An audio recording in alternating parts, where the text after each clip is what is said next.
আরে বন্ধুরা দেখো দেখো দেখো দেখো, এই স্মার্ট বেডটা আমি কিনে এনেছি আজকে। এই স্মার্ট বেডটায় দুইজন অনায়াসে ঘুমানো যায়। আরে রাজুর আব্বা ঘুম থেকে উঠো, আমি আমার বন্ধুদেরকে এই স্মার্ট বেড সম্পর্কে বিস্তারিত বলবো।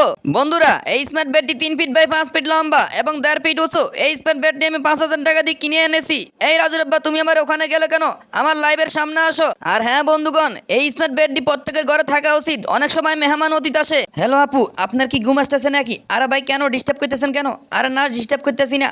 এই বক্সের ভিতরে একটা স্মার্ট বেড আছে, এই স্মার্ট বেডটা বের করুন, বের করে এখানে বিছান, বিছায় এখানে ঘুমাইতে পারবেন আরামে। আরে তাই তো, এখানে তো একটি স্মার্ট বেড দেখা যাচ্ছে। আমার তো মনে হয় এই হাসপাতালের পরিচালক অনেক স্মার্ট, এই জন্য এখানে একটি স্মার্ট বেড রাখছে। যা হোক, ভালো হলো, এখানে আরামে ঘুমানো যাবে। আর প্রিয় বন্ধুগণ, তোমরা যদি একটা করে সাবস্ক্রাইব করে দাও তাহলে তো আমার অনেক সাবস্ক্রাইব হয়ে যায়।